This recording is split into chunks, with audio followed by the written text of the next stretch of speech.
মুভির শুরুটা হয় শ্রীরামের ছোট্ট একটা মিডল ক্লাস পরিবারকে দেখিয়ে। শ্রীরাম পঞ্চায়েতের একজন সেক্রেটারি, তার বইয়ের নাম হচ্ছে উত্তরা, আর তাদের দুজনের একমাত্র একটা সন্তান মিট্টু। এই মিট্টু যে এত পরিমাণে দুষ্ট একটা ছেলে তা না দেখলে বুঝতে পারবেন না। মানে যত রকমের শয়তানি কাজ কামাচ্ছে না, এর কাছে সেইগুলো একটাও বাদ যাবে না। বেটা এখনও তো সরকারি একটা অফিসে কল করে তাদের স্কুলটা ভেঙে চুরে একেবারে অফ করে দেওয়ার কথা বলছিল, যাতে করে তারা সকাল সকাল উঠে স্কুলে যেতে না হয়। বুঝুন ঠেলা। এদিকে শ্রীরাম তো ছিল গভর্নমেন্টের ছোটখাটো একজন অফিসার, তাই তার বউ উত্তরার সবসময় তার প্রতি একটাই কমপ্লেইন যে শ্রীরাম তুমি কোনো ঘুষি নাও না, যার জন্য আমাদের পরিস্থিতি আজ মিডল ক্লাসে আটকে আছে। এখন উত্তরা শ্রীরামের সাথে এই বিষয় নিয়ে তর্ক করছিল যে ওই লোকটা তোমাকে তার কাজ বের করিয়ে দেওয়ার জন্য ঘুষ দিতে চেয়েছিল, কিন্তু তুমি নাওনি। তবে শ্রীরামও সোজাসুজি বলে দেয় যে ঘুষ দেওয়া এবং নেওয়া অপরাধ। তুমি তো জানোই আমি আমার জীবনে এখনো পর্যন্ত 1 টাকাও কারো কাছ থেকে ঘুষ নিইনি। উত্তরা বলে, আরে তুমি ঘুষ কেন মনে করো? ধরে নাও কেউ তোমাকে গিফট করছে, ওটা ভেবেই তো নিতে পারো, তাই না? শ্রীরাম বলে, ও তাইলে ওইগুলোকে আমি গিফট মনে করব, তাই তো? কিন্তু বিয়ের পর থেকে তোমার বাপের যে আমাকে আসল গিফট দেওয়ার কথা ছিল ওটা তো এখনো দেয়নি, তাইলে ওটার কি হবে? উত্তরা বলে, তুমি এখন যেটা বলছো এটা গিফট না, ওটা যৌতুক। যৌতুক দেওয়া এবং নেওয়া দুটোই পাপ। শ্রীরাম বলে, ওটাই, ঘুষের বিষয়ও ঠিক এমনই।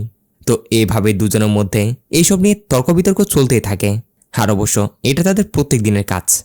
তার পরবর্তী সিনে আমাদের একই গ্রামের একটা পুলিশ স্টেশন দেখানো হয়, যেখানে আমরা সুধীর নামের একটা কনস্টেবলকে দেখতে পাই। সুধীর মন খারাপ করে বসে বসে কিছু একটা নিয়ে ভাবছিল। আসলে সুধীরের একটাই স্বপ্ন ছিল, সে নিজ থেকে কোনো একটা কেস সলভ করবে, তারপর ওই কেস থেকে প্রমোশন পেয়ে সে বড় কোনো অফিসার হবে। কিন্তু সমস্যা হচ্ছে জেএসআই বা ইন্সপেক্টর এখানে ট্রান্সফার হতো না, তারা কেউই সুধীরকে এখন পর্যন্ত তেমন কোনো সুযোগ দেয়নি। এই তো কিছুদিন আগে বিক্রম নামের আরেকজন নতুন ইন্সপেক্টর তাদের এখানে শিফট হয়েছে, সেও সেম। এখন এই বিক্রমের ব্যাপারে বলতে গেলে এতটাই খারাপ কিসিমের একজন অফিসার, প্রতি রাতে তাকে পাওয়া যায় কোনো না কোনো মেয়ের সাথে তার বেডরুমে। আজকেও একটা মেয়ের সাথে এসে রোম্যান্স করছিল। মেয়েটা বিক্রমকে বলে, আজকের পর থেকে আমরা দেখা না করলে ভালো হবে, মনে হয় আমার স্বামীর আমাদের ব্যাপারে সন্দেহ হয়েছে। বিক্রমও ঠিক আছে বলে চলে যায়। সিন চলে যায় পরবর্তী দিন শ্রীরামদের উপর।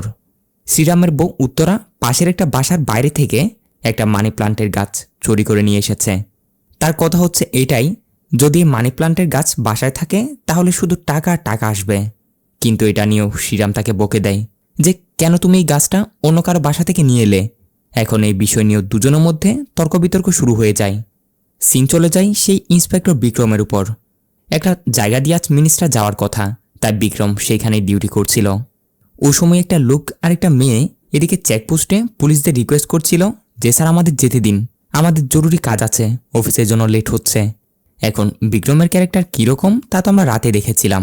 সে মেয়েটির দিকে এক নজরে তাকিয়ে থেকে তাকে খারাপ খারাপ ইশারা করে মেয়েটি এবং তার হাজবেন্ডকে সেখান থেকে চলে যেতে দেয়। এখন ওই একই চেকপোস্টে শ্রীরামও ছিল। এই বিষয়টা শ্রীরাম দেখে সে কনস্টেবলকে রিকোয়েস্ট করতে শুরু করে যে স্যার আমারও তো কাজ আছে, আমাদেরও যেতে দিন। শ্রীরাম একটু জোরে জোরে বলছিল, যেটা দেখে বিক্রম রেগে মেগে তার কাছে যায়। গিয়ে তাকে বকতে শুরু করলে শ্রীরাম ও বিক্রমকে উল্টো কথা শুনিয়ে দেয় যে ও সুন্দরী আর উপর থেকে মেয়ে ছিল বলে তুমি তাকে যেতে দিলে, আর আমরা কি ভেসে এসেছি? ওইখানে সব পাবলিক তাদের দিকে তাকিয়ে থাকায় বিক্রম আর কথা না বাড়িয়ে শ্রীরামকে সেখান থেকে পাঠিয়ে দেয়। এখান থেকে শ্রীরাম যখন তার অফিসে আসে তখন এখানে তাদের অফিসে এমএলএর একটা লোক এবং তার সাথে তাদের গ্রামের অনেকগুলো লোক তাদের অফিসে এসেছিল। আসলে ঘটনা হচ্ছে ওই এমএলএ তাদের গ্রামের কিছু লোকের জমি তার নামে করতে যাচ্ছিল, যেটা শ্রীরামের একদমই পছন্দ হয় না। তাই অ্যাপ্রুভ করার দায়িত্ব যেহেতু তার উপর ছিল, তাই সেটা অ্যাপ্রুভই করে না। যার কারণে এমএলএ নিজেও পর্যন্ত শ্রীরামকে কল করে, সাথে রিকোয়েস্টও করে তাকে এর জন্য অনেকগুলো টাকা দিব বলে। কিন্তু যেমনটা আমরা জানি শ্রীরাম তো ঘুষ দেওয়া এবং নেওয়ার একদমই বিরুদ্ধে, তাই মুখের উপরে সে এমএলএর অফারটাও ফিরিয়ে দেয়। এদিকেই এমএলএ সেখানে দেখা যায় প্রসাদ নামের এই লোকটা তার পিএ হয়ে কাজ করত। এমএলএ তার এই পিএ প্রসাদকে টাকা ভর্তি একটা ব্যাগ দিয়ে বলে এই ব্যাগটা মিনিস্টার অব্দি পৌঁছাতে হবে, আর জায়গা মতো ব্যাগ পৌঁছে দিয়ে তুমি কয়েকদিনের জন্য তোমার গ্রামে চলে যাবে, আর প্রত্যেকবারের মতো পরেটা আমরা পরে দেখে নিব। অন্যদিকে আমরা দেখি শ্রীরাম কার ড্রাইভিং শিখছে। তবে মজার বিষয় হচ্ছে সে একটু একটু ড্রাইভ করতে পারলেও এখনও পর্যন্ত থার্ড গিয়ার কিভাবে শিফট করে ওটা সে শিখতে পারছে না। তার যে ট্রেনারটা ছিল সেই বিষয় নিয়ে অনেক বিরক্ত। তারপরও সেইভাবেই শ্রীরামকে ড্রাইভিং শেখাতে শেখাতে এক পর্যায়ে গিয়ে সে শ্রীরামকে বলতে শুরু করে, আরে এগুলো কোনো গাড়ি নাকি? গাড়ি তো হতে হবে গাড়ির মতো। তোমাদের বাসার পাশে ও যে এমএলএর পিএ প্রসাদ আছে না, তার কাছে একটা স্পোর্ট কার আছে, একেবারে দারুণ মডেলের। তোমার সাথে তো তার একটু আধটু কথাবার্তা হয়।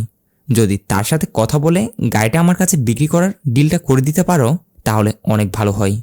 শ্রীরাম বলে, আরে এইভাবে কিভাবে? শুনেছি গাড়িটা প্রসাদের অনেক শখের একটা জিনিস, এটা সে কাউকে ধরতেও দেয় না, বিক্রি থেকে করবে। যাই হোক, পরবর্তী সিনে শ্রীরাম যখন এখান থেকে বাসার দিকে ফিরছিল তখনই তার সাথে এমএলএর সেই পিএফ প্রসাদের দেখা হয়। প্রসাদ শ্রীরামকে এমএলএর ওই অ্যাপ্রুভালটার কথা বলছিল যে তুমি সাইন করে দিলে কি এমন হয়েছে, এর বদলে অনেকগুলো টাকাও পাবে। তবে শ্রীরামও বলে, আরে প্রসাদ, আপনি তো জানেনই আমি এই পর্যন্ত এরকম ইলিগাল কোনো কাজই করিনি।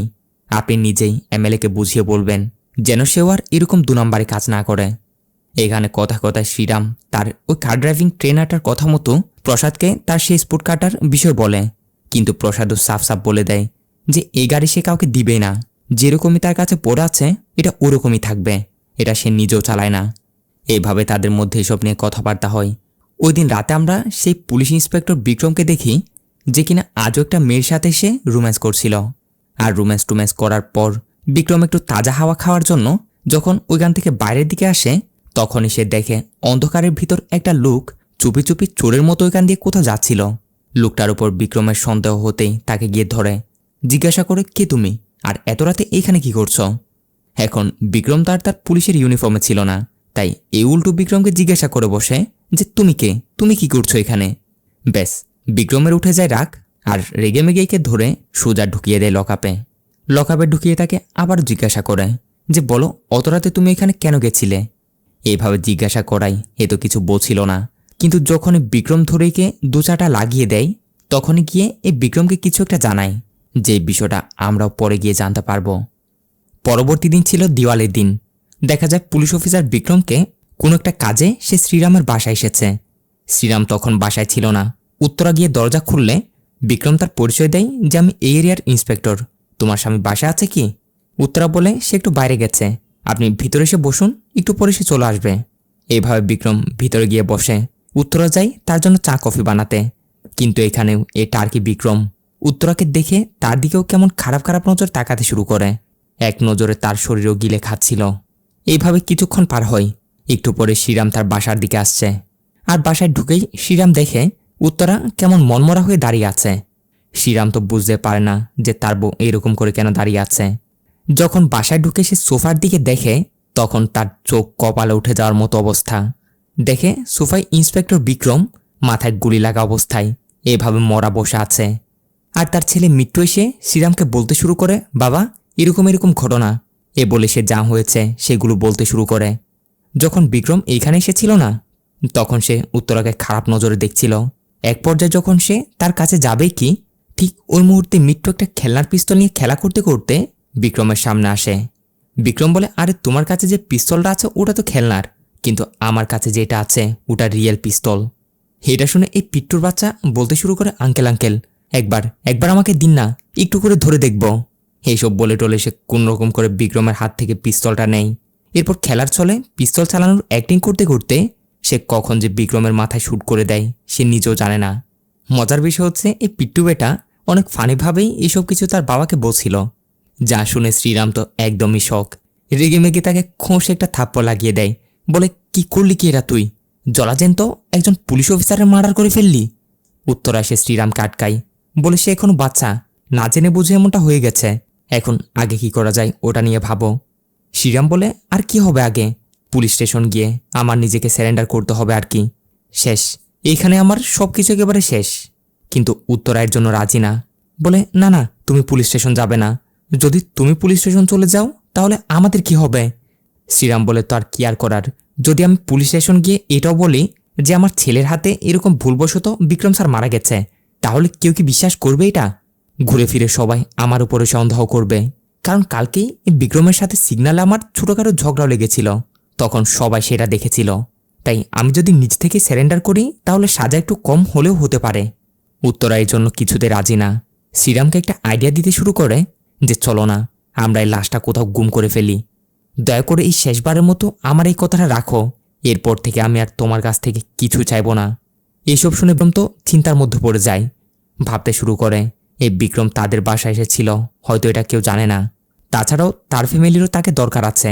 এইভাবে জেলে চলে গেলে তাদের কি হবে? তাই শেষবারের মতো উত্তরার কথা মতো করাই বেটার হবে। এসব ভেবে টেবে উত্তরাকে গিয়ে বলে, ঠিক আছে, রাত হতেই আমরা এই লাশটা কোথাও নিয়ে গিয়ে গুম করে ফেলবো। এ বলে তারা মিলে বিক্রমের লাশটাকে কাপড় দিয়ে পেঁচিয়ে সেটা ভালো মতো প্যাকিং করতে শুরু করে। ঠিক ওই সময়ই বিক্রমের মোবাইলটা বেজে ওঠে। কল করেছিল তার ওয়াইফ। উত্তরা তাড়াতাড়ি বিক্রমের মোবাইল নিয়ে কল কাট করে একেবারে মোবাইলটাই অফ করে দেয়। এরই সাথে সেগুলোতে লাগা তাদের সব ফিঙ্গারপ্রিন্টগুলো মুছে ফেলে। এখন এইসব দেখে শ্রীরাম বলে, তোমার তো দেখি এইসবে ভালোই আইডিয়া আছে, মনে হয় আজকাল ক্রাইম থ্রিলার মুভি একটু বেশি দেখছো। তো এইসব বলে টলে তারা বিক্রমের লাশটার ঠিকানা লাগানোর জন্য রেডি করছিল। সিন চলে যায় ওই এমএলএর উপর। এমএলএকে মিনিস্টার কল করে বলছিল, কই আমার জন্য যে গিফট পাঠিয়েছিলে ওটার তো এখনো কোনো খবর নেই, সেটা আমি এখনো পাইনি। এমএলএ বলে, কি বলছেন কি স্যার, আমি তো কাল রাতেই আপনার জন্য গিফট পাঠিয়ে দিয়েছি। আচ্ছা আমাকে একটু সময় দিন, বিষয়টা আমি দেখছি। বলেই এমএলএ তার পিএ প্রসাদকে কল করতে শুরু করে। কিন্তু প্রসাদ ছিল আউট অফ স্টেশন, যার জন্য তার মোবাইলে কল যাচ্ছে না। তাই এমএলএ ইয়েডিকন্ডালু নামের তার আরেক লোককে কল করছিল, কিন্তু তার মোবাইলও সুইচ অফ। আবার এই ইয়েডিকন্ডালু সেটা অন্য কেউ না, ওই যে কাল রাতে বিক্রম যে লোকটাকে গ্রেপ্তার করে থানায় ঢুকিয়ে দিয়েছিল না, সেই হচ্ছে ইয়েডিকন্ডালু। এমএলএ তার দুই লোক মদন এবং মাইকেলকে বলে, প্রথমে তোমরা প্রসাদের ঘরে গিয়ে চেক করো যে মিনিস্টারের কাছে পৌঁছানোর জন্য তাকে যে গিফটটা দিয়েছিলাম ওটা কোথায়। এখান থেকে সিন চলে আসে শ্রীরামের উপর। শ্রীরাম তার বাইকে করে বেরিয়ে বিক্রমের লাশটাকে ঠিকানা লাগানোর জন্য এদিক সেদিক একটা পারফেক্ট প্লেস খুঁজছিল, যেখানে কোনো মানুষজন থাকবে না। এভাবে এদিক সেদিক অনেক খোঁজাখুঁজি করে শ্রীরাম একটু পর তার বাসার দিকে ফিরে আসে। কিন্তু এখানে এসে শ্রীরাম দেখে তার বাসার বাইরে প্রতিবেশীদের অনেকগুলো লোকজনের ভিড় লেগে আছে। শুধু বাইরে না, দেখা যায় বাসার ভিতরেও অনেকগুলো মহিলার ভিড়। এখন এসব দেখে শ্রীরাম তো আরও শখ। ফাটাফাট উত্তরাকে সাইডে নিয়ে গিয়ে বলে যে কি হচ্ছে কি এসব, বাসায় এত লোকজন কেন? উত্তরা বলে, কি আর বলবো, বাসায় একটা লাশ পড়ে আছে না, আমার অনেক ভয় করছিল, তাই ভয় আমি বাইরে গিয়ে সবাইকে এটাই বলি যে আমি প্রেগনেন্ট। এখন যাকে আমি এটা বলেছি সে গিয়ে পুরো মহল্লায় জানিয়ে দিয়েছে, তাই তারা সবাই এসে জড়ো হয়েছে আমাদের কংগ্রেস জানাতে। দেখো কাণ্ড। তো এরা সবাইও শ্রীরাম এবং উত্তরাকে অনেক কংগ্রেস জানাতে শুরু করে যে বাহ বাহ শ্রীরাম, ফাইনালি তুমি দ্বিতীয় ইনিংস শুরু করে দিয়েছ। কিন্তু মনে হয় এবার তোমাকে অনেক বেশি মেহনত করতে হয়েছে, অনেক বছর পর গিয়ে সাকসেস হয়েছ। যেটাই হোক এগিয়ে যাও। এভাবেই এক এক করে তাদের কংগ্রেস জানাতে জানাতে ফাইনালি রাত 12টার দিকে গিয়ে বাসা খালি হয়। তারপর তারা খুব সাবধানতার সাথে বিক্রমের লাশটাকে বাইরে নিয়ে যেতে শুরু করে। আবার ওই সময় ঘটে যায় আরেক কাণ্ড। বাসার দরজায় বেল বেজে ওঠে, যা শুনে ভয়ে তো এদের হালত খারাপ। আগে কোনোরকম বিক্রমের লাশটা এক জায়গায় লুকিয়ে দিয়ে তারপর গিয়ে দরজা খুলতে দেখা যায় পুলিশের কিছু লোক। অর্থাৎ আজ দিওয়ালির রাত ছিল না, তো এরা প্যাট্রোলিং করতে করতে শ্রীরামের এখানেও এসেছে, বসে কিছু কথাবার্তা বলবে, সাথে চা নাস্তাও খাবে আর কি। এখন শ্রীরাম এদের মানা করতে পারবে না, তাই তাদের ভিতরে নিয়ে এসে বসিয়ে চা নাস্তা দেওয়া হয়। তবে যে সোফায় তাদের বসানো হয়েছে ওই সোফাটার পিছনেই বিক্রমের লাশটা তারা রেখেছিল। অনেক সাবধানতার সাথে তারা এখানে পুলিশগুলোকে হ্যান্ডেল করে। এদিকে কথা মতো এমএলএর ওই দুলুক মদন এবং মাইকেল পিএ প্রসাদের বাসায় এসেছিল, কিন্তু এখানে আশেপাশে তারা পুলিশের লোক দেখায়। গাড়ির ভিতরে বসেই অপেক্ষা করতে থাকে যে পুলিশের লোক এখান থেকে গেলেই তারা প্রসাদের বাসার দিকে যাবে। এর একটু পরেই এদিকে আবার হয় কি, শ্রীরামকে দেখা যায় চুপি চুপি সে প্রসাদের বাসায় যায়। যেহেতু প্রসাদ তার প্রতিবেশী ছিল, ওইখানে গিয়ে শ্রীরাম প্রসাদের সেই স্পুট কারটার চাবিটা নেই, চাবিটা নিয়ে গাড়িটা সেইখান থেকে বের করে। কারণ আসলে শ্রীরামের কাছে তো ছিল বাইক, এখন সে তো আর বাইকে করে বিক্রমের লাশটা নিয়ে যেতে পারবে না, তার জন্য প্রয়োজন একটা গাড়ি। তাই প্রসাদের স্পুট কারটাই শ্রীরামের কাছে বেটার অপশন মনে হয়। কারণ শ্রীরাম এটাও জানত প্রসাদ বাসায় নেই, সে অন্য গ্রামে তার শ্বশুর বাড়ি গেছে। এভাবে শ্রীরাম সেই গাড়িটা বের করে খুবই চালাকি করে ওই গাড়ির ডিক্কিতে বিক্রমের লাশটাকে নিয়ে ওইখান থেকে বেরিয়ে যেতে শুরু করে। আর যখন সেইখান থেকে যাচ্ছিল, এদিকে এমএলএ লোক মাইকেল এবং মদন গাড়ির ভিতরে ঘুমাচ্ছিল, তারা শ্রীরামকে খেয়াল করে না। আবার আরেকটা সমস্যা হচ্ছে, শ্রীরাম কিন্তু এখনও ফুল ড্রাইভিং পারে না, তারপরও যেটুকু সে পারে ওটাই কাজে লাগিয়ে একদম আস্তে আস্তে গাড়ি ড্রাইভ করে এটাই দেখছিল আশেপাশে কোন জায়গাটা পারফেক্ট, কোথায় সে লাশটা ফেলতে পারবে। আর এভাবেই জায়গা খুঁজতে খুঁজতে একদম ভোর সকালও হয়ে যায়। একটা জায়গা সে আগে থেকে সিলেক্ট করে রেখেছিল, তবে ওখানে গিয়ে সে দেখে অনেকগুলো লোকজন এখানে জড়ো হয়েছে। আর শ্রীরাম এখানে এসে জানতে পারে কাল নাকি কোনো একটা নেশাখোর লোক প্রচুর পরিমাণে নেশা করে উপর থেকে এখানে পড়ে মারা গেছে। তাই জন্য অনেকগুলো পুলিশও এসে এখানে তদন্ত করছিল। তাই এই জায়গা তো শ্রীরামের জন্য একদমই নিরাপদ না। একটা নিউজ পেপার নিয়ে তাড়াতাড়ি তার মুখ ঢাকতে শুরু করে। তখন একজন কনস্টেবল তাকে দেখে বলে ওঠে, আপনি আপনি এখানে কি করছেন? শ্রীরামও একটা বাহানা মেরে দেয়, বলে কাল রাতে আপনাদের আমার ওয়াইফ চা বানিয়ে দিয়েছিল না, চায়ের সে ফ্লাক্সটা আমি নিতে এসেছি। এ বলে সে কোনো একটা বাহানা দিয়ে সেখান থেকে বেরিয়ে যেতে শুরু করে। আবার ওই মুহূর্তে তখন তাকে দেখে নেয় তাকে ড্রাইভিং শেখানোর সেই ট্রেনারটা। শ্রীরামকে প্রসাদের সেই স্পুটকারটা চালাতে দেখে এবারটা মনে মনে বলতে শুরু করে, আচ্ছা ওই প্রসাদের বাচ্চা স্পুটকারটা আমায় দেয়নি, কিন্তু শ্রীরামকে ঠিকই দিয়েছে। এখন তো আমি সরাসরি তার সাথে কথা বলবো।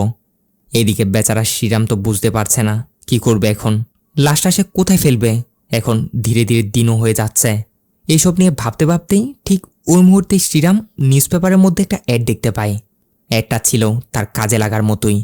অ্যাডটাতে মূলত একটা এনজিওর ব্যাপারে বলা ছিল যে এনজিও নাকি আনআইডেন্টিফাই বডি যেগুলো থাকে ওইগুলোর ক্রিমিনেশন করে থাকে, অর্থাৎ বিশেষ কোনো যন্ত্রপাতির সাহায্যে তারা বডিগুলোকে পুড়িয়ে দেয় আর কি, সরকারিভাবে আনআইডেন্টিফাই বডি যেগুলো থাকে ওইগুলো আর কি। এখন এই অ্যাডটা দেখে শ্রীরামের মাথায় জবরদস্ত একটা আইডিয়া আসে। অন্যদিকে বিক্রমের ওয়াইফ পুলিশ স্টেশনে এসে বিক্রমের ব্যাপারে জিজ্ঞাসা করছিল যে সে কাল সারা রাত থেকে এখনও বাসায় ফেরেনি। কনস্টেবল বিক্রমের ওয়াইফকে জানায়, আরে স্যার তো অন্য একটা কাজে অন্য শহরে গেছে, খুব শীঘ্রই চলে আসবে। এরকম বলে তারা বিক্রমের ওয়াইফকে সেখান থেকে পাঠিয়ে দেয়। এরপর এই সুধীরকে বলতে শুরু করে, সুধীর সবসময় তুমি একটা কেস হাতে পাওয়ার জন্য চাইছিলে না যে কোনো একটা কেস সলভ করবে, যাও বিক্রমের এই কেসটা তোমায় দিলাম। যত জলদি বিক্রম স্যার কোথায় গেছেন সেটা খুঁজে বের করে তার ওয়াইফকে আপডেট দাও, দেখবে তার ওয়াইফই রিকমেন্ড করে তোমার প্রমোশন করিয়ে দিবে। অন্যদিকে এমএলএর দুই লোক মাইকেল এবং মদন এমএলএকে কল করে বলতে শুরু করে, স্যার প্রসাদের গাড়িটা তো এখানে নেই। আসলে সেই গাড়ির ভিতরে ছিল টাকায় ভর্তি সেই ব্যাগটা, যেটা এমএলএ প্রসাদকে দিয়েছিল মিনিস্টারের কাছে পৌঁছানোর জন্য। এটা শুনে এমএলএর তো হাওয়া টাইট, দুজনকে বলে দেয় তোমরা যেখান থেকে পারো এই গাড়িটা খুঁজে বের করে নিয়ে আসো, না হয় আমি তোমাদেরই গায়েব করে দিব। ওইদিকে আমরা শ্রীরামকে দেখি যে কিনা তার ওয়াইফ এবং তার ছেলেকেও কল করে গাড়িতে নিয়ে এসেছে। তাদেরকে নিয়ে এসে অন্য শহরের দিকে যাচ্ছে, মূলত ওই এনজিওর দিকেই যেখানে আনআইডেন্টিফাই বডির ক্রিমিনেশন করা হয়। তার আইডিয়া হচ্ছে সে ওইখানে গিয়ে বিক্রমের বডিটা সেখানে মিলিয়ে দিবে, তারপর এনজিওর লোকজন না জেনে বিক্রমের বডিটারও ক্রিমিনেশন করে ফেলবে, অর্থাৎ গায়েব করে ফেলবে। আবার ওই একই শহরে উত্তরের বাপের বাড়িও ছিল, তাই এই বিষয়ে তারা কথা বলতে বলতে যাচ্ছিল যে আসার সময় তারা ওইখান থেকে ঘুরে আসবে। এইভাবেই এইসব নিয়ে তারা কথা বলতে বলতে যাচ্ছিল কি তখনই শ্রীরাম এখানে কেউ জনের অ্যাক্সিডেন্ট করিয়ে দেয়। তাড়াতাড়ি তারা গাড়ি থেকে নেমে গিয়ে চেক করে দেখেন যাকে অ্যাক্সিডেন্ট করেছে সে রাস্তার কিনারায় পড়ে আছে। গিয়ে তাকে চেক করে দেখে তাদের মনে হয় ইউ শেষ, ইউ মারা গেছে। এখন আরও একটা ডেড বডি, আরও একটা মার্ডার। শ্রীরামের তো একেবারে হাওয়া টাইট। তিনজনই তারা তাদের মতো করে আইডিয়া লাগাতে শুরু করে যে এখন কি করা যায়। উত্তরা তো বলে চলো আমরা এর বড়িটাও ডিক্কিতে রেখে কোনো জায়গায় ফেলে দিব। শ্রীরাম বলে আরে একে কোথায় ডিক্কিতে ঢুকাবো, অলরেডি একটা আছেই, চলো একে এইভাবে রেখে চলে যাই। মিট্টু বলে আরে বাবা একে তো তুমি ঠিকভাবে মারলেই না, চলো গাড়ির পিছনে নিয়ে গিয়ে 100 স্পিডে এসে এর উপর দিয়ে চালিয়ে দাও, তারপরেই এ পুরোপুরিভাবে মরবে। সত্যি এই মিট্টুর কথাবার্তাগুলো এতটা ফানি ছিল না যা না দেখলে বুঝতে পারবেন না। যাই হোক মিট্টুর কথাবার্তাগুলো শুনে ওই লোকটার হুঁশ চলে আসে, হঠাৎ সে মরেনি, জাস্ট অজ্ঞান হয়েছিল। এই হুঁশে এসে বলে বাহ কি দারুণ ফ্যামিলি, কীরকম ক্রিমিনাল মাইন্ড তোমাদের, একটা লোকের অ্যাক্সিডেন্ট করে তাকে আবার কিভাবে মারা যায় ওরা নিয়ে প্ল্যান বানাচ্ছ। শ্রীরাম তাড়াতাড়ি লোকটাকে সরি জানাতে শুরু করে। লোকটা বলে ঠিক আছে, আমার বাইক তো এমনিতে নষ্ট করে দিয়েছ, চলো আমাকে সামনে একটু নামিয়ে দিয়ে আসো। এ বলেই এই লোকটাও শ্রীরামদের গাড়িতে উঠে তাদের সাথে যেতে শুরু করে। অন্যদিকে এমএলএর ওই দুই লোক মাইকেল এবং মদন তারা জানতে পেরেছে এমএলএর ইয়েরিকোন্ডালু নামের ওই লোক সে বর্তমানে পুলিশ স্টেশন আছে, তাই তারা এমএলএর কথা মতো ইয়েরিকোন্ডালুর সাথে দেখা করতে এসেছে। ইয়েরিকোন্ডালুকে তারা জিজ্ঞাসা করে কাল রাতে প্রসাদের কাছ থেকে যে গিফটের ব্যাগটা নিতে গিয়েছিলে ওটা কোথায়। ইয়েরিকোন্ডালু বলে আরে আমি রাতের দিকে ও কাজের জন্য যাচ্ছিলাম, কিন্তু তার আগেই এই পুলিশ অফিসার বিক্রম আমার জেলে ঢুকিয়ে দিয়েছে। মূলত ইয়েরিকোন্ডালু বিক্রমকেও জিজ্ঞাসাবাদে এই ব্যাপারে তাকে জানিয়েছিল যে সে এরকম টাকায় ভর্তি একটা ব্যাগ নেওয়ার জন্যই ও রাতে প্রসাদে সেখানে যাচ্ছিল। এখন মদনরা এইসব কিছু যখন এমএলএকে কল করে জানায় তখন এমএলএ সন্দেহ হয় তার মানে বিক্রমের ব্যাগের ব্যাপারে জানতে পেরে সেই কোনো প্রসাদের সেখানে গিয়ে ব্যাগটা নিয়ে নেয়নি তো? কারণ আসলে আগে থেকেই বিক্রমের সাথে এমএলএর ছোটখাটো একটা ঝামেলা ছিল। তো এমএলএ তার লোকদের বলে দেয়, ফাটাফাট তোমরা বিক্রমকে খুঁজে বের করো। তো ওইদিকে শ্রীরামরা যখন যাচ্ছিল তখন শ্রীরাম এখানে ওই লোকটার কাছে পুলিশের মতো একটা ওয়াকিটকি দেখতে পায়। যা দেখে তো শ্রীরাম ভয় পেয়ে যায়, বলে স্যার আপনি কি পুলিশ অফিসার? লোকটা বলে হ্যাঁ হ্যাঁ কিছুটা ওরকমই, আর তাছাড়াও আমি অনেক জরুরি একটা কাজে বের হয়েছি। জানো, আমি এক এসআইয়ের মিসিং কেসের ইনভেস্টিগেশন করছি। তোমাদের দেখে তো কেমন জানি সন্দেহ সন্দেহ লাগছে, কোনো তোমরা সে এসআইকে মিসিং করনি তো? এভাবেই আন্দাজ লাগাতে শুরু করে। তখনই মিট্টুর বেটা নিজেকে আর চুপ করিয়ে রাখতে পারে না। এই সব সত্যি এই লোকটাকে বলে দিতে যাচ্ছিল কি, তখনই কোনো উপায় না দেখে উত্তরা কি করে কোনো ভারী কিছু একটা দিয়ে পিছন থেকে লোকটার মাথায় মেরে তাকে আবারও অজ্ঞান করে দেয়। ওইদিকে ওই কনস্টেবল সুধীর কেউ একজনকে কল করে বিক্রমের মোবাইল নাম্বার ট্রেক করতে বলছিল। একটু পর নাম্বার ট্রেক করে সেও সুধীরকে কল করে বলে যে বিক্রমের লাস্ট লোকেশন এখানে এখানে ডিঅ্যাক্টিভেট হয়েছিল, যেটা থেকে সুধীর বুঝতে পারে বিক্রম এই গ্রাম ছেড়ে এখনো কোথাও যায়নি, সে এখনো এখানে আছে। ওইদিকে শ্রীরামকে যে লোকটা ড্রাইভিং শেখাতো না, আমরা দেখি সেই ট্রেনারটা এমএলএর মেয়েকেও ড্রাইভিং শেখায়। এখন ড্রাইভিং শেখাতে শেখাতে সে তাকে বাসার দিকে নিয়ে আসে। তখন এই ট্রেনার সুযোগ বুঝে এমএলএর কাছে গিয়ে তাকে বলতে শুরু করে, স্যার আপনার মেয়ে অনেক দারুণভাবে ড্রাইভিং শিখছে, আপনি বলেছিলেন না তাকে ড্রাইভিং শেখাতে পারলে আমাকে একটা গাড়ি গিফট করবেন? আসলে স্যার আমার আপনার পিএ প্রসাদের যে স্পোর্ট কারটা আছে না ওটাই পছন্দ। দেখুন না, আজকে শ্রীরামকেই সে তার গাড়িটা দিয়েছে চালানোর জন্য, কিন্তু আমার জন্য বলেছি তখন দেয়নি। এটা শুনে এমএলএ তো হুঁশি উড়ে যায়, তার মানে এই গাড়ি শ্রীরামের কাছে? এটা জানতে পেরে এমএলএ ফাটাফাট তার লোক মাইকেল এবং মদনকে কল করে শ্রীরামের বাসা সেখানে যেতে বলে। এরাও এসে শ্রীরামের আশেপাশে প্রতিবেশীদের কাছ থেকে জিজ্ঞাসা করতে শুরু করে যে শ্রীরামরা কোথায়, বাসায় যে তালা ঝোলানো। প্রতিবেশীরাও বলতে শুরু করে তারা নিশ্চয় শ্বশুরবাড়ি বেড়াতে গেছে, কিছুদিনের মধ্যে চলে আসবে। এদিকে শ্রীরামরা ব্রেকফাস্ট করার জন্য একটা রেস্টুরেন্টে এসে দাঁড়ায়। তখনই এমএলএ শ্রীরামকে কল করে বলতে শুরু করে, আরে শ্রীরামের বাচ্চা, তুই আমার ওই জমিগুলো পাওয়া থেকে তো আমায় বাঁধা দিয়েছিলি, সাইন করিসনি, এখন আবার আমার পিএ প্রসাদের গাড়ি নিয়ে চলে গেছিস, এটা অনেক বড় ভুল করলি, জলদি গাড়িটা নিয়ে আমার কাছে ফিরে আয়। এখন শ্রীরামের মাথায় তো কিছু ঢুকছে না যে প্রসাদের গাড়ির জন্য এমএলএর কেন এত দরদ, সে কেন এমন করছে। আবার একটু সামনে যেতেই পড়ে যায় একটা পুলিশ চেকপোস্ট। এখানে পুলিশরাও শ্রীরামের গাড়িটাকে দাঁড় করিয়ে চেক করতে শুরু করে, সাথে পিছনের ডিক্কি ওপেন করতে বলে। যা শুনে শ্রীরামদের তো হাওয়া টাইট। উত্তরা অনেক বাহানা দেওয়ার চেষ্টা করে যে স্যার আমি আমার বাপের বাড়ি যাচ্ছি, পিছনে তেমন কিছুই নেই, কয়েকটা আমাদের কাপড়ের ব্যাগ আছে শুধু। তারপরও পুলিশরা কোনো কথা শুনে না, তারা চেক করবেই। শ্রীরাম এক পর্যায়ে ডিক্কিটা ওপেন করে দেয়, কিন্তু এখানে দেখা যায় ডিক্কির ভিতরে সত্যি কিছুই নেই, শুধুমাত্র তাদের কাপড়ের ব্যাগে ছিল। পুলিশও এইসব দেখে এদের ছেড়ে দিচ্ছিল কি, তখন এই বিট্টুর বেটাকে শয়তানে লাড়া দেয়, বলে স্যার স্যার আপনারা তো উপরের ব্যাগটা তো চেকই করলেন না। এখন উত্তরা তো প্রচণ্ড ভয়ের মধ্যে পড়ে যায়, কোনো শ্রীরাম উপরের ব্যাগটাতে বিক্রমের লাশটা রাখেনি তো। পুলিশরাও উপরে ওঠে, উপরের ব্যাগটা চেক করতে শুরু করে, কিন্তু যখন উপরের ব্যাগটা খোলা হয় দেখা যায় এর মধ্যেও কাপড় চোপড় ছিল। তাই পুলিশরাও এসব চেক করে তাদের সেখান থেকে যেতে দেয়। একটু দূর আসার পর উত্তরা শ্রীরামকে জিজ্ঞাসা করে যে লাশটা গেল কই, না ডিক্কিতে ছিল না উপরের ব্যাগে ছিল। এখানে শ্রীরামও যা হয়েছিল সেগুলো উত্তরাকে বলতে শুরু করে।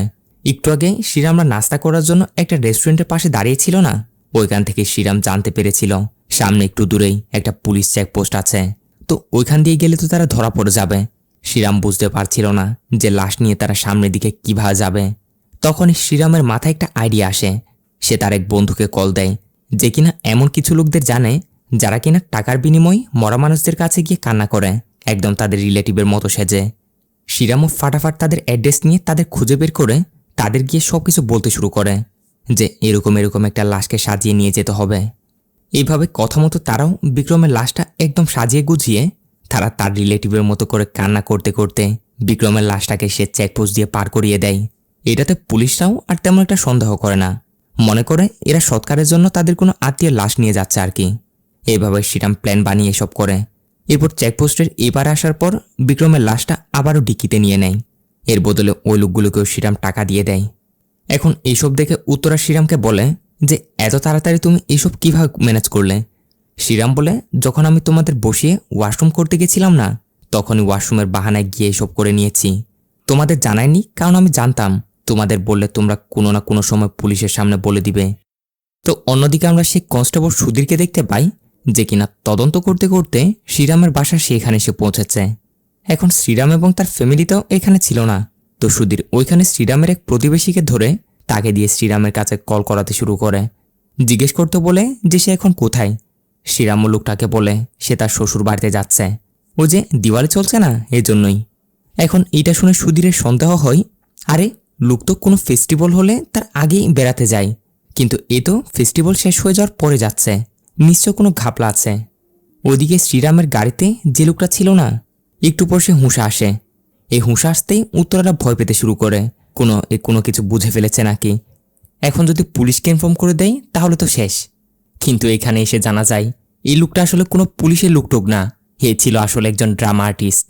আজকে সে যে ড্রামাতে কাজ করতে যাচ্ছিল ওইখানে তার রোল ছিল একজন পুলিশ অফিসারের, যার জন্য ওয়াকিটকে হাতে নিয়ে একজন পুলিশ অফিসারের মতো অ্যাক্টিং করতে করতে যাচ্ছিল। শ্রীরামদেরকেও সেরকম করে পুলিশের পরিচয় দেয়। মজার বিষয় হচ্ছে সে এখনও এটাও জানে না যে পিছন থেকে যে উত্তরায় তাকে মেরে বেহুশ করেছিল সেইটা। এ তো মনে করছে অ্যাক্সিডেন্ট হওয়ায় সে একটু পরপরেই নিজে নিজে বেহুশ হচ্ছে। এভাবে কথা বলতে বলতে একটু সামনে যাওয়ার পর লোকটার স্টপ আসতেই সে ওইখানে নেমে তার মতো করে চলে যায়। শ্রীরামরাও যেন হাঁপ ছেড়ে বাঁচল। ওইদিকে এমএলএ লোক মাইকেল এবং মদন ওই রেস্টুরেন্টে সেইখানে গিয়ে, অর্থাৎ একটু আগে শ্রীরামরা যে রেস্টুরেন্টের সামনে দাঁড়িয়েছিল ওইখানে এসে তারা শ্রীরামের ফটো দেখিয়ে জিজ্ঞাসা করে যে একে এখানে দেখেছে কিনা। রেস্টুরেন্টের লোকটাও বলে হ্যাঁ তারা এসেছিল তো বটে, নাস্তা পানি করে আবার চলেও গেছে। সিন আবারও শ্রীরামদের উপর চলে আসে। আবারও ছোটোখাটো একটা বিষয় নিয়ে শ্রীরাম এবং উত্তরার তর্ক বিতর্ক শুরু হয়ে যায়। উত্তরা বলে আমি তোমাকে আগে বলেছি, যদি আমরা ওই দিন আমার বাপের বাড়ি চলে যেতাম না তাহলে আজ এসব হতো না। শ্রীরাম বলে আবে চুপ করো, যা কিছু হয়েছে তোমার জন্য হয়েছে, আর পরের বার যদি আমার সামনে তোমার বাপের নাম নিয়েছ না তাহলে দেখিও। এভাবে দুজন তর্ক বিতর্ক করে এক পর্যায়ে তো উত্তরা চলন্ত গাড়ি থেকে ওইখানে রাস্তায় নেমে পড়ে, কারণ আসলে শ্রীরাম এখনও ফুল ড্রাইভিং পারে না, গাড়ি অনেক স্লোলি চালাচ্ছিল। এখন উত্তরার রাগ ভাঙাতে শ্রীরামও ওইভাবে চলন্ত গাড়ি থেকে নেমে উত্তরার দিকে দৌড়ে যায়। মুহূর্তের মধ্যে সে ভুলে গিয়েছিল যে সে ড্রাইভিং করছে। এইদিকে উত্তরার পিছে পিছে এসে তাকে ধরে রিকোয়েস্ট করতে শুরু করে, অনেক সরি বলতে শুরু করে, আর ওইদিকে গাড়িটা নিজে নিজে যেতে থাকে। গাড়ির ভিতরে ছিল বিট্টু, গাড়ির ভিতরে ছিল পিট্টু। একটু পর গাড়ির কথা মনে পড়তেই শ্রীরামরা গাড়িটাকে ধরতে এর পিছনে দেয় এক দৌড়। কোনোরকম করে দৌড়ে গিয়ে গাড়িতে ওঠে। শ্রীরাম যেমন তেমন করে গাড়িটা থামিয়ে নেয়। এদিকে সুধীর এসে এসআইকে বলছিল বিক্রম স্যার মিসিংয়ের পিছনে আমার শ্রীরামের উপরে সন্দেহ হচ্ছে। জানতে পেরেছি কিছু লোক নাকি দেখেছে বিক্রম স্যারকে উড়াতে এই শ্রীরামের বাসার দিকে যেতে। এসআই বলে আরে চুপ করো ইয়ার, তুমি এই শ্রীরামের উপরে সন্দেহ করতে শুরু করেছো। তারপর কনফার্মেশনের জন্য এসআই শ্রীরামকে কল দেয়, জিজ্ঞাসা করে কাল কি পুলিশ অফিসার বিক্রম তোমাদের বাসায় গিয়েছিল। শ্রীরাম মিথ্যা বলে দেয় যে স্যার উনি কেন আমাদের বাসায় আসবে, আর তাছাড়াও আপনারা তো জানেনই তার সাথে আমার ছোটোখাটো একটা ঝগড়া লেগেছিল, তাই হয়তো কেউ আপনাকে ভুল ইনফরমেশন দিয়েছে। এইভাবে শ্রীরাম মিথ্যা একটা বলে দেয়। তারপরও সুধীরের শ্রীরামের উপর সন্দেহ থেকে যায়। এদিকে একটু পর শ্রীরামদের গাড়িটায় পেট্রোল শেষ হয়ে যায়। শ্রীরাম গাড়ি সাইড করে উত্তরাদের বলে তোমরা গাড়ির পাশেই থাকো, আমি গিয়ে পেট্রোল নিয়ে আসি। বলে শ্রীরাম গাড়ির পেট্রোল আনতে চলে যায়। আর তার যাওয়ার পরপরই ঠিক তাদের পিছু করতে করতে ও সময়ই এমএলএ লোক মাইকেল এবং মদন সেখানে এসে পৌঁছায়। প্রসাদের গাড়িটা দেখে তারা তাড়াতাড়ি গাড়িটার কাছে এসে উত্তরাদের ভয়টয় দেখিয়ে তাদের গাড়ি থেকে ওই গাড়িটার মধ্যে পেট্রোল নিয়ে গাড়িটা নিয়ে সেখান থেকে চলে যেতে শুরু করে। একটু পর শ্রীরাম পেট্রোল নিয়ে ফিরে এসে দেখে এই অবস্থা, উত্তরারা গাড়ি ছাড়াই এই জায়গায় দাঁড়িয়ে আছে। শ্রীরাম বলে কাজ সেরেছে, এমনিতে ধরা পড়ে যাব, পুলিশ স্টেশন গিয়ে সবকিছু জানিয়ে দেওয়া ছাড়া আর কোনো উপায় নেই। এখন এই বিষয় নিয়েও দুজনের মধ্যে তর্ক শুরু হয়ে যায়। উত্তরা বলে না তুমি এমনটা করবে না, শ্রীরামের কথা আর কোনো উপায় নেই। কিন্তু এই তর্কের মাঝে দেখা যায় গাড়িটা আবারও তাদের দিকে আসছে। আর এটা এখন এখানে নিয়ে এসেছিল হচ্ছে অন্য কেউ না, ও ড্রামা আর্টিস্ট যে লোকটা তারা অ্যাক্সিডেন্ট করেছিল না সেই। মূলত সে নাকি তার কাজ শেষ করে ফেরার সময় দেখেছে গাড়িটা ওই দুজন নিয়ে যাচ্ছে। এখন সে তো গাড়িটা দেখা মাত্র চিনে ফেলে যে এটা তো শ্রীরামদেরই গাড়ি, এরা কেন নিয়ে যাচ্ছে, নিশ্চয় চিন্তাই করেছে হবে। তাই এটার বুদ্ধি কাটিয়ে পুলিশের পরিচয় দিয়ে ওদের কাছ থেকে গাড়িটা ফেরত নিয়ে নেয়, আবারও সেটা শ্রীরামদের কাছে নিয়ে আসে। এখন শ্রীরামও ধরা পড়তে পড়তে বেঁচে গেল। একে অনেক ধন্যবাদ জানিয়ে সে আবারও তার জানে কন্টিনিউ করে। আর শেষমেশ গিয়ে তারা ওই এনজিওর সেইখানে এসে পৌঁছে যেখানে মূলত আননোন ডেড বডির ক্রিমিনেশন করা হয়। এটা একটা কবরস্থানের মতো জায়গা। এই জায়গায় অবশ্য আপাতত একটা সিকিউরিটি গার্ড ডিউটিতে ছিল। উত্তরা প্ল্যান করে সে সিকিউরিটি গার্ডের কাছে গিয়ে তার ভাই মারা গেছে এরকমের নাটক করতে শুরু করে। আর ওইদিকে পিছনে শ্রীরাম বিক্রমের বডিটা নিয়ে গিয়ে সেইখানে পড়ে থাকা আননোন ডেড বডিগুলোর মাঝে সেইখানে ঢুকিয়ে দেয়। এইসব করার পর গিয়েই শ্রীরাম এবং উত্তরা সেইখান থেকে একটু দূরে এসে স্বস্তির নিঃশ্বাস ফেলে যে যাক, এরা বিক্রমের বডিটা গায়েব করে ফেলবে, এরপর আর কোনো ঝামেলা নেই। এসব বলে টলে তারা একটা রেস্টুরেন্টে গিয়ে খাওয়ার খেতে বসে কি তখনই একটা আননোন নাম্বার থেকে শ্রীরামের কাছে কল আসে। কল রিসিভ করতেই ওই দিক থেকে কেউ একজন বলে, বাহ শ্রীরাম বাহ, কি দারুণ ফ্যামিলি তোমার, জলাজন্ত একটা মার্ডারকে এইভাবে ধামাচাপা দিয়ে দিলে। এইভাবে লোকটা ওই দিক থেকে এতক্ষণ ধরে শ্রীরামরা যা কিছু করেছিল সব কিছু বলতে শুরু করে। অর্থাৎ এতক্ষণ ধরে শ্রীরামদের সব কিছুর উপরে নজর রাখছিল আর সে তাদের ব্যাপারে সব কিছু জানে। আর এখন সে শ্রীরামদের ব্ল্যাকমেল করতে শুরু করে যে আমাকে 50 লাখ টাকা দাও, তাহলে আমি কাউকে কিছু বলবো না। এসব শুনে শ্রীরামের তো অবস্থা খারাপ। উত্তরা এবং তার ছেলেকে আগে একটা অটোতে তুলে দিয়ে বাসায় পাঠিয়ে দেয় যে তোমরা যাও, আমার কিছু কাজ আছে, ওটা শেষ করে আমি ফিরব। যেতে যেতে শ্রীরাম তার বউকে জড়িয়েও ধরে। আর এদের পাঠিয়ে দেওয়ার পর শ্রীরাম ওই আননোন লোকটাকে কল করে বলে, তুমি আমার টাকার জন্য ব্ল্যাকমেল করছো, আর যদি আমি তোমায় 1 টাকাও না দিই তাহলে কি করবে? ওই দিক থেকে লোকটা বলে, আমি জানি তুমি তোমার ফ্যামিলির জন্য যে কোনো কিছু করতে রাজি। যদি তুমি আমার টাকা না দাও তাহলে এই কেসে আমি তোমার ছেলেকে ফাঁসাবো, কারণ সেই যে বিক্রমকে মেরেছে ওটা আমি জানি। এটা শুনে শ্রীরাম একটু ঘাবড়ে যায়, অবশ্য ঘটনা ছেলেকে নিয়ে। শ্রীরাম লোকটাকে আবারও রিকোয়েস্ট করতে শুরু করে, কিন্তু এবার লোকটা তার দাম আরও বাড়িয়ে দেয়, বলে এইবার আমাকে 1 কোটি টাকা দিতে হবে, আর যতই তর্ক করবে দাম ততই বাড়বে। শ্রীরাম টেনশনের মধ্যে পড়ে যায়, অতগুলো টাকা কোত্থেকে দিব? একটা সমস্যার সমাধান করতে গিয়ে এ আবার আরেক কোন সমস্যায় পড়ে গেলাম। অনেক ভাবনা চিন্তা করার পর শ্রীরাম এক পর্যায়ে নিজের উপর থেকে হার মেনে নেয়। সিদ্ধান্ত নেয় সে এইসব ঝামেলা আর সহ্য করতে পারবে না, এর থেকে নিজেকে শেষ করে দেওয়াটাই বেটার। তার কাছে আগে থেকেই বিক্রমের পিস্তলটা ছিল, অর্থাৎ বিক্রমের সব কিছু নিয়ে নিয়েছিল, সাথে পিস্তলটাও। ওইটা দিয়ে শ্রীরাম নিজেকে নিজে শেষ করে দিতে যাচ্ছিল। যার সাথে সাথেই সিনটাও এইখানে কাট হয়। পরবর্তী সিন পুলিশ স্টেশনে। দেখা যায় শ্রীরাম মরেনি, সে সুজা পুলিশ স্টেশনে এসেছে। সুজা হেড কনস্টেবলের কাছে এসে তাকে একটা কমপ্লেন দিতে শুরু করে। বলতে শুরু করে, স্যার আমি একটা কমপ্লেন লিখাতে এসেছি, আমার একটা ব্যাগ চুরি হয়ে গেছে। কনস্টেবল জিজ্ঞাসা করে ব্যাগের ভিতরে কি ছিল? শ্রীরাম বলে 1 কোটি টাকা। শুনে কনস্টেবল এত শখ, এতগুলো টাকা কোত্থেকে এলো তোমার কাছে? শ্রীরাম বলে, স্যার আসলে আমি ছোটখাটো একটা ভুল করেছি, এখন এই ভুল অন্য আরেকটা লোক জেনে ফেলেছে, সে আমায় 1 কোটি টাকার জন্য ব্ল্যাকমেল করছে, তো টাকাগুলো তার জন্য নিয়ে যাচ্ছিলাম, সেইগুলো চুরি হয়ে গেছে। শুনে কনস্টেবলরা বলে, এমন হলে তো তোমার ওই ব্ল্যাকমেলারের উপরে কমপ্লেন করা উচিত, আর তাছাড়াও কি এমন ভুল করলে যে 1 কোটি টাকার জন্য ব্ল্যাকমেল করছে কেউ? শ্রীরাম বলে, স্যার আপনাদের যে ইন্সপেক্টর বিক্রম মিসিং, তাকে আমি গুলি করে মেরে দিয়েছি, আর তার লাশটাও এক জায়গায় নিয়ে গিয়ে গায়েব করে দিয়েছি। শ্রীরাম যখন এইভাবে সব কিছু বলছিল তখন সেইখানে ওই কনস্টেবল সুধীর এসে পৌঁছে। এসে বলতে শুরু করে, স্যার আমি বলছিলাম না এই শ্রীরামের উপর আমার সন্দেহ যে সে এসবের সাথে জড়িত, দেখুন এবার আমার কথাই ঠিক হয়েছে তো? শ্রীরাম বলে, স্যার আমি যদি নিজে নিজে স্যারেন্ডার হয়ে যাই তাহলে আমার সাজা কি কম হবে? এরা বলে, ওটা তো কোর্টের উপরে নির্ভর, কোর্ট তোমাকে কি সাজা দেয় না দেয়।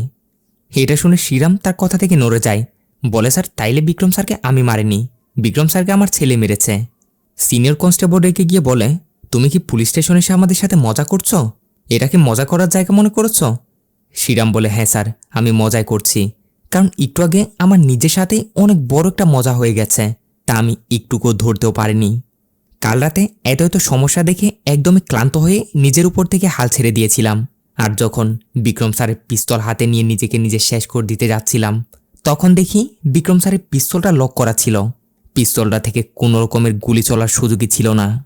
তাড়াতাড়ি বুলেটগুলো চেক করে দেখি 6টার 6টা বুলেটই একদম বরাবরই ছিল, যার মানে আমি তখনই বুঝে যাই এই পিস্তল থেকে বিক্রম স্যারকে মারা হয়নি, যার অর্থ তাকে না আমার ছেলে মেরেছিল না আমি। এখানে তো কোনো তৃতীয় ব্যক্তি আমাদের সাথে গেম খেলে গেছে। ঠিক ওই সময় শ্রীরামের ছেলে পিট্টু শ্রীরামকে একটা রিল পাঠায়, যে রিলের মধ্যে ছিল সেই কনস্টেবল সুধীর একটা পিস্তল হাতে। তখনই একটু ভাবনা চিন্তা করতেই শ্রীরামের মাথায় এটা চলে আসে যে সেই তৃতীয় ব্যক্তিটা কে। জি, সেটা হচ্ছে এই কনস্টেবল সুধীরই। সুধীর হাসতে হাসতে হেড কনস্টেবলের চেয়ারে বসে বলে, হ্যাঁ এই বিক্রমের বাচ্চাকে আমি মেরেছি। মুভির শুরুর দিকে আসলে বিক্রম যে মেয়েটার সাথে ইটিস পিটিস করেছিল না, ওটা ছিল সুধীরের ওয়াইফ। একে তো তার ওয়াইফ তাকে বিক্রমের সাথে মিলে ধোকা দিয়েছে, তাই তখন থেকে বিক্রমের উপর সুধীরের একটা ক্ষোভ তৈরি হয় তখন থেকেই সে সুযোগ খুঁজতে থাকে এই বিক্রমকে শেষ করার। এরপর ওই দিন ইয়েরিকুণ্ডুলোর কাছ থেকে বিক্রম যখন ওই টাকার ব্যাগটার কথা জানতে পারে, যেটা এরকম প্রসাদের সেখানে আছে, তো বিক্রম লোভে পড়ে টাকা সে ব্যাগটা নেওয়ার জন্য প্রসাদের বাসার দিকে যাচ্ছিল। এখন প্রসাদ যেহেতু ছিল শ্রীরামের প্রতিবেশী, তাই তার বাসার দিকে যাওয়ার সময় বিক্রমের নজর পড়ে শ্রীরামের বাসার উপর, শ্রীরামের বইয়ের দিকে। উত্তরার শরীর দেখে বিক্রম তখনই তার উপর ফিদা হয়ে যায়। তাই এই টার্কি আগে উত্তরার সাথে ফ্লার্ট করার জন্য শ্রীরামের বাসায় ঢুকে পড়ে। এরপর যখন ওই সময় পিট্টু এসে বিক্রমের কাছ থেকে তার পিস্তলটা নিয়ে খেলতে শুরু করে, মিথ্যা গুলি চালানোর নাটক করছিল, এইদিকে ঠিক সেই সময়ই সুধীর জানালা দিয়ে সুযোগ বুঝে বিক্রমের উপর গুলি চালিয়ে দেয়। আসলে সুধীর সুযোগের জন্য বিক্রমকে ফলো করছিল, আর এখন সুযোগ পেয়ে কাজে লাগিয়ে দিয়েছে। তারপর এই লাশ নিয়ে যত সব ঝামেলা এসে পড়ে শ্রীরামের কাঁধে।